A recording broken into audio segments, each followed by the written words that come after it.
Hey guys, what is going on? I'm Scout with 3 Guns Down as always, and here's another Call of Duty Ghost gameplay. I think I'm going to start calling these Ghost Chats, because I play Call of Duty Ghosts, and I chat.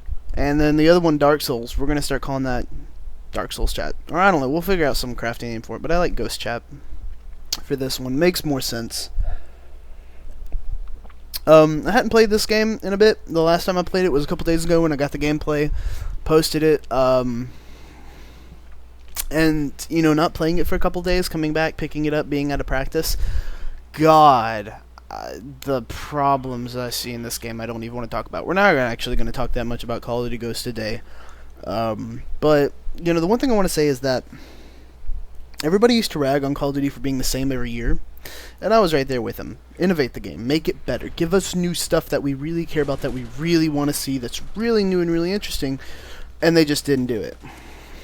However, they did change the game up a bit, quite a bit, this time around, but for the worse. And the reason why so many people are ragging on this Call of Duty is because it's bad.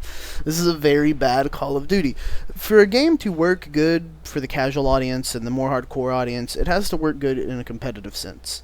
Because in competitive fashion, the game is fair, the game is balanced, it's not random. And if it's fair, balanced, not random, not full of bullshit in a competitive sense, when casuals go to play it, they have a lot more fun because, well, they know why they died. They know why that didn't work. They know why they didn't get that kill. They don't feel like they're being cheaped out or bullshitted because of server lag or hit detection or, you know, things like that. So a game that works well competitively does work well casually. Just look at League of Legends. And the map sizes. Now they're going to have to go to 5v5. I don't understand. But anyway. We're not going to talk, like I said, too much about Call of Duty. We're actually going to talk about the launch of the PlayStation 4. Which launched today, by the way, if you didn't know.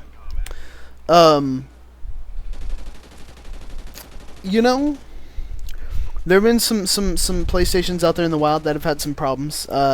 Apparently they update to 1.5, then they get this white light or this blue pulsating light on the top that glows, and then it dies. It just bricks itself.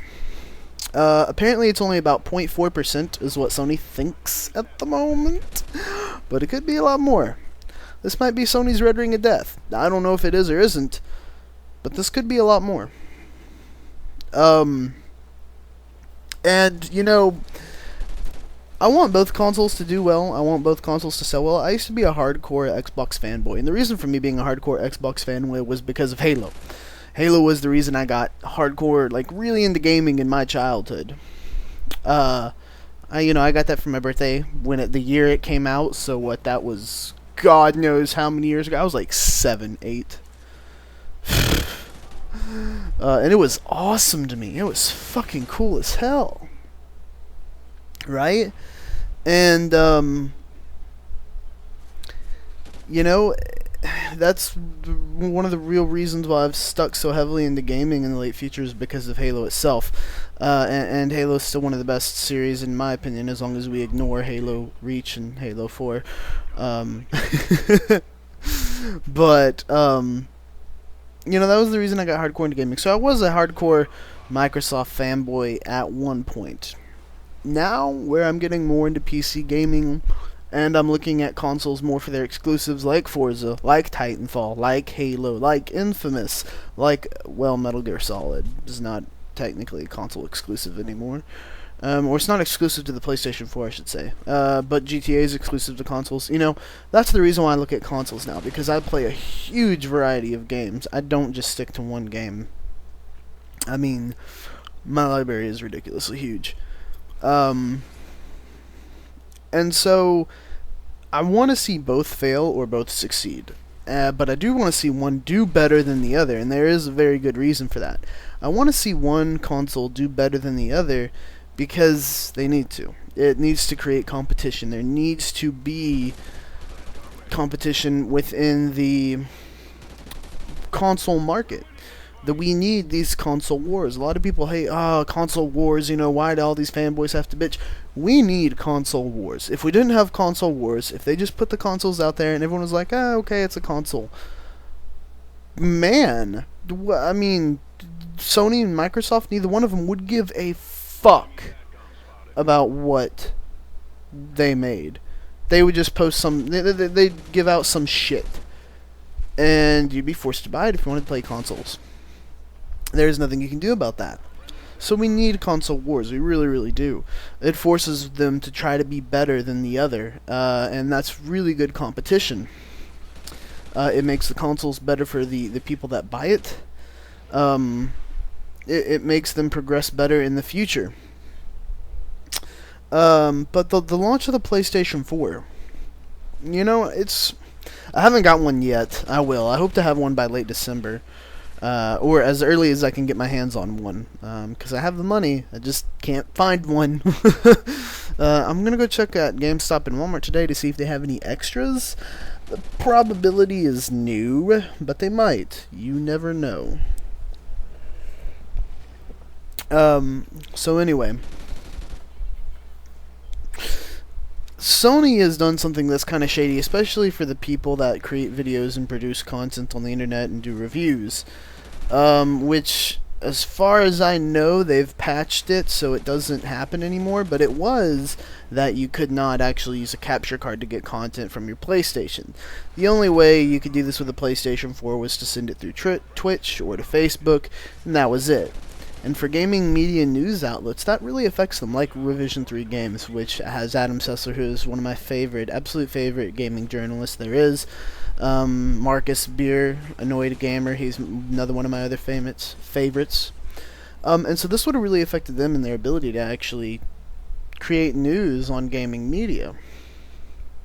And that's kind of a big thing. Like, we need that. We need gaming news media out there, and the ability for people to stream with capture cards and not just built-in Twitch devices, because first off, a lot of people have been using the built-in Twitch devices, and I've seen the stream quality, and it is shit, because it's the PlayStation that's rendering it out and sending it out there, and it just doesn't have the horsepower to do it in a high quality like a PC does. It just does not. Even if it's got a very tiny OS on it, and even if, you know, it's optimized, it just still does not have the horsepower to do it. So, you know, we need to be able to use capture cards, because there are entertainers out there that make a living off this. And how much entertainment, you know, if I couldn't use a capture card on my Xbox, you wouldn't have these videos every day. You wouldn't see me talking every day. The Total Biscuit, you know, PewDiePie, who I really don't like, but whatever.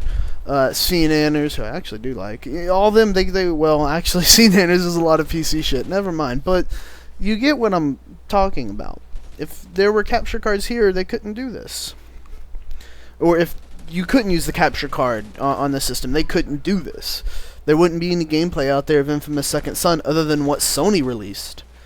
And I'm sorry, that's some bullshit. That's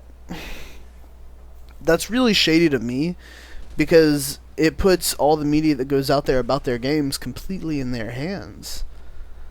And I don't like that idea. Basically, Sony says this game is 10 out of 10, go buy it. But they say every game's a 10 out of 10, go buy it. So who the fuck do we believe? Who do we have to compare to for consensus? How do we know if their games are good or not? We don't. And so they tried to sneak that in there. There was a severe amount of bitching from the community and a lot of motherfucker you better not. And they patched it in. They patched it so it's not there anymore. Which was a smart move by them, but the other thing I really hate about console launches is this launch window, which is just a term they've invented this year. What the fuck is a launch window?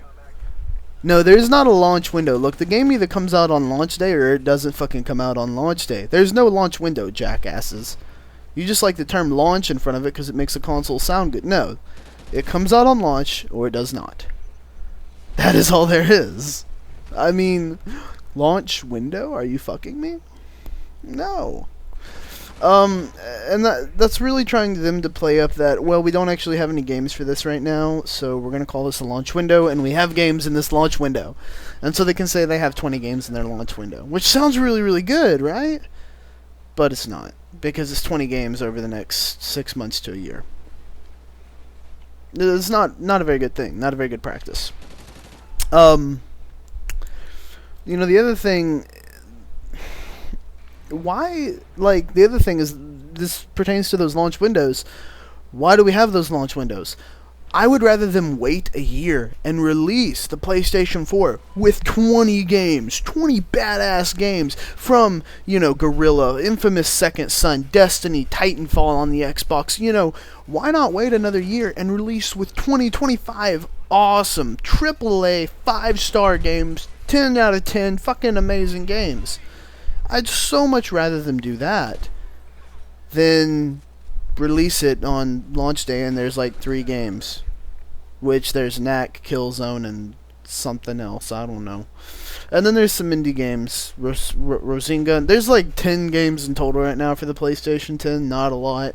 In the next 3-4 months there is going to be a lot more. And then there's multi-platform, that this is on PlayStation 4 and this is on Xbox One and this is on 360 and PlayStation 3, but I don't count those because I already have it. Why the fuck would I go buy it again? Although the $10 upgrade initiative is nice. So, that's I would rather than wait a year and not, because, if they hadn't said anything this year, you wouldn't know. For the last 2 years, I'd been talking about next generation of consoles, but it's all about money, and it's all about we have to ship now, and it's all about we have to have more people buying this than we have to have people buying the Xbox. I don't know. The console wars, the competition, again, is really good in one sense, but on the other sense, it's poison because they take it too far. Because they let it really control and drive what becomes of these consoles, what makes these consoles. So, it's kind of, it's a double-edged sword. We need it because we want them to compete with each other, because we want them to make the console better for us. But at the same time, they take it so far and deep it so much, it just really starts to pollute the waters of things and makes everything a lot murky. I can't think of too much else to say about the next generation of consoles. I mean, there's a lot to talk about them, Twitch support, all the new games and stuff like that. I know this year's really going to suck for launch. There's not going to be too many games for either console on launch. But March, first quarter 2014 is when we're really going to start to see the games come out, and that's going to be really nice. We're going to get Destiny, we're going to get Titanfall. Those are 2 big ones that I think will keep me satisfied for long amounts of time. But next year, December of 2014, that's going to be awesome. E3 this year, E3 of 2014 is going to be awesome, because that's when we're really going to start to see the real next-gen games come out and people talking about them and showing them off. So, while this year it's nice to see a new console launch and everything like that, it's not that impressive yet. Next year, though, that's going to be the shit. Anyway, guys, I'm Scott with 3 Guns Down. Thanks for watching this video. Leave your comments down below. Don't forget to subscribe. We are streaming on the weekends, Friday, Saturday, and Sunday, and no videos through the weekends unless I have a reason for posting one. So if you want to stay up with us, go watch our Facebook. Look at our Facebook, and check out our Twitch and our Twitter. And we stream Friday night, 9 p.m. Eastern Standard Time. For anyone that is wondering, you can come hang out with us and have lots of fun. Yeah, that's just pretty much it. All that stuff's in the description down below for you. I'll see you guys later.